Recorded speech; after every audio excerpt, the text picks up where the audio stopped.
Ingabo za FARDC zikomeje gutsindwa n'umutwe w'inyeshyamba za M23.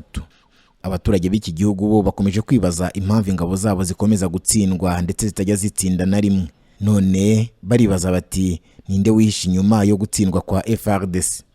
Mu minsi ishize hagaragaye bamwe mu basirikare ba FARDC bafunzwe bazira ko batsinzwe mu bice bitandukanye byabereyemo imirwano ibahanganishije na M23 ndetse bakanamburwa intwaro bifashishaga. Nyamara uko urugamba rurushaho gukomera, abenegihugu bakomezaga kwibaza impamvu ingabo zabo zitajya zitsinda ahubwo zihora zamburwa ibikoresho, bakibaza ubyihishe inyuma.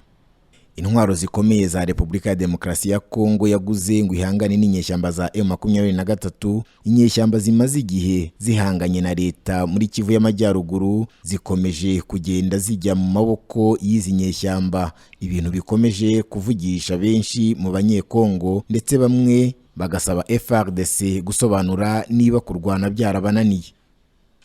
Imirwano yabaye kuri iki cyumweru, inyeshyamba za M23 zigaruriye ibitwaro bikomeye bya FARDC nyuma y'ibyatwitswe n'izi nyeshyamba. Ibintu byatumye izi nyeshyamba zikomeza kugira imbaraga ku buryo butangaje.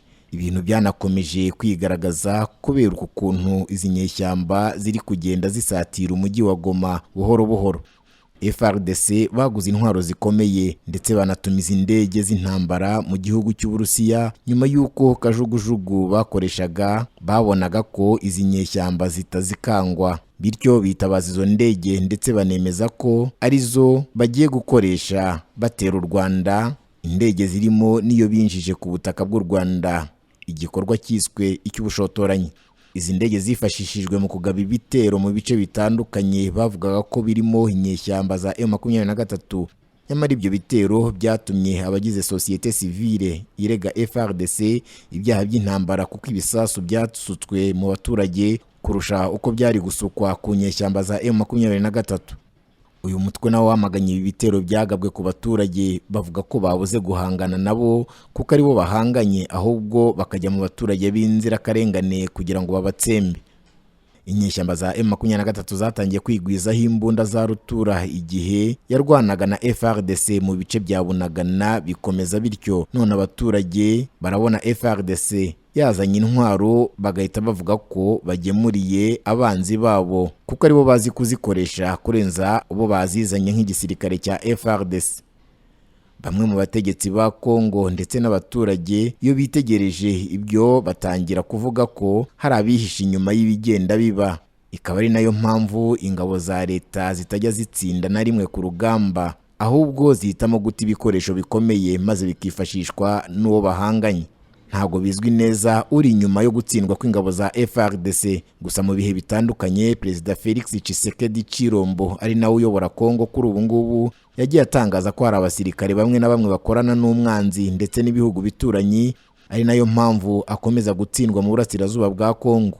Gusa ku mugambi we yavuze ko nakomeje no guhangana n'izi ngabo za M23 zikamburwa ubutaka zafashe we yitubwe, ahubwo ngo iyo mitwe ikagana mu bihugu yaturutsemo kuko kugeza n'izi saha ataremera ko M23 ari abanyekongo.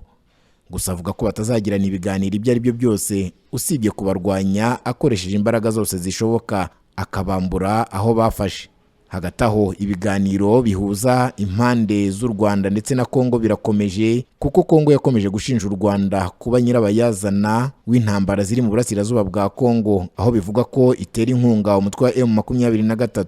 U Rwanda rwagiye rubihakana mu bihe bitandukanye ndetse rukavuga ko Kongo igomba gukemura ibibazo byayo ihereye imbere mu gihugu. Gusa uko ibiganiro bihuza ibihugu byombi biba niko intambara zikomeza, ndetse amakuru aravuga ko hari ikindi gice gihuza Kongo n'u Rwanda kigaruriwe n'ingabo za M23 zisatira umujyi wa Goma nk'uko tugiye kubyumva. Inyeshyamba za M23 zirwanya leta ya Kongo zafashe umujyi wa Kamuhanga uri mu birometero 30 uvuye Goma, umurwa mukuru w'intara ya Kivu y'Amajyaruguru. Uyu mujyi uri ku mupaka w'u Rwanda na Kongo mu karere ka Nyiragongo wafashwe nyuma y'imirwano ikaze yahuje ingabo z'impande zombi ahagana mu masaa moya za mu gitondo kuri iki cyumweru. Ifatwa rya Kamuhanga ryateye icyoba mu baturage baturiye uduce turi hafi yaho, bamwe muri bo bahungira mu Rwanda nubwo ingabo za leta zikomeza gutanga icyizere zemeza ko zifite umugambi ukomeye wo kurangiza iyi ntambara. kuva imirwano yatangira. Uyu ubaye umujyi wa mbere uhana imbibe n'u Rwanda umutwe wa 23 ufashe. Abatari bake babona ko mu minsi iri imbere hashobora cyane ko gukurikiraho Nyiragongo yose ndetse n'umujyi ukomeye wa Goma. U Rwanda rushinjwa na leta ya Kongo kuba rukorana bya hafi n'inyeshyamba za M23 zirwanya ubutegetsi muri iki gihugu. Bamwe bakabona ko kuba noneho habonetse agace karuhuza naho uyu mutwe wigaruriye bishobora koroshya ubwo bufatanye bukomeza kuvugwa, ariko u Rwanda rukabihakana. Ubuyobozi bwa M23 bwatangaje ko budashobora gusubira inyuma na gato ko intambara ikomeje uko byamera kose. Avugana n'ijwi rya Amerika, Major Willy Ngoma, umuvugizi wa M23, yavuze ko badashobora na rimwe gutinya icyo yise ibikangisho ndetse intwaro zikomeye izarizo zose leta ya Kongo ifite.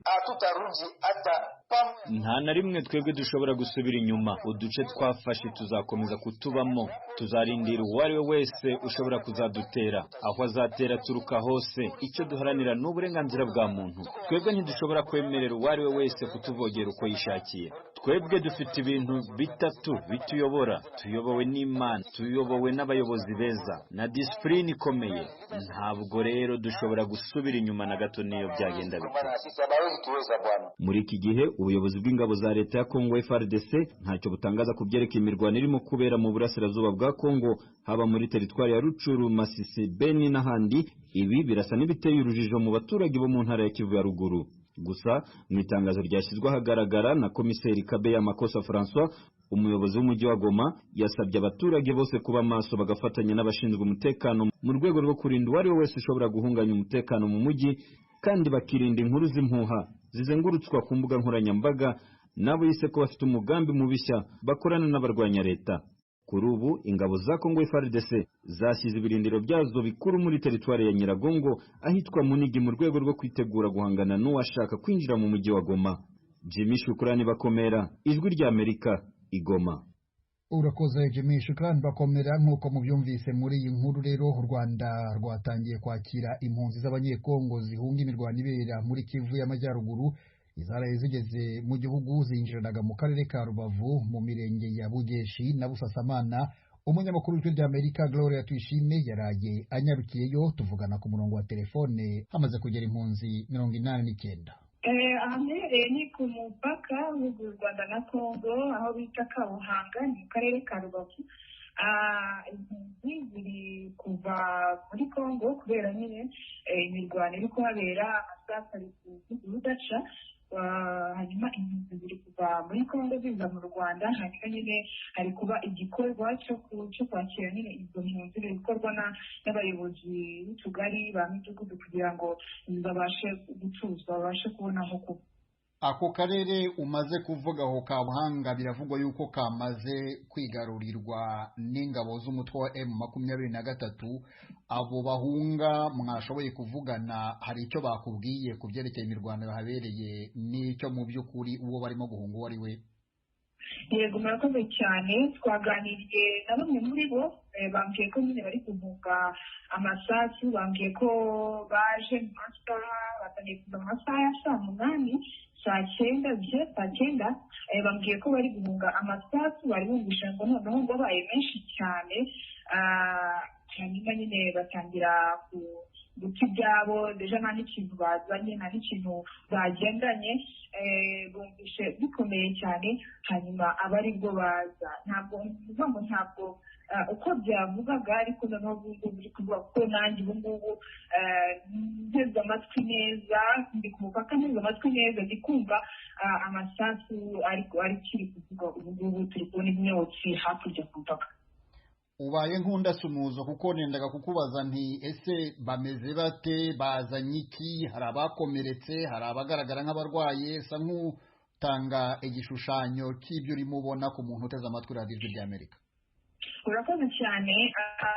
Baje nta kintu bafite mu by'ukuri, kuko bakimara kumva ayo masasu, bakimara kumva iyo mirwano yakari umurego hagati y'umutwe wa M23 n'ingabo za FARDC, bahise bava mu byabo. Uwahigaga yabivuyemo. Hari bamwe bambwiye ati bakoraga uturimo two mu rugo, abandi bati bahigaga, abandi bati basaruraga. Nta kintu by'ukuri bazanye, babumvisha imirwano baza birukanka. Ntabwo nabashije kubona bakomeretse. Ndacyakora igenzura ndacyagenzura ariko mu bigaragara nuko nta kintu bazanye, ahubwo noneho bari kubera ko bagiye bafite imiryango hafi aha ngaha, niyo noneho bari kugenda bajyamo kugira ngo babifashijwemo n'ubuyobozi bw'akarere n'ubuyobozi bw'imidugudu ya hano mu Rwanda, babashe nyine kubona aho gutuza. Naho abamaze kuhagera ubu ngubu barangana iki, Gloria? Barakoze cyane, abamaze kuhagera kuri ubu ngubu none ahandi 89, hari abandi bagitegerejwe ntabwo baraza, ariko kuri ubu ngubu umubare umaze kugerwamo n'impunzi muri rusange basigaye ko basubiye kuri 89.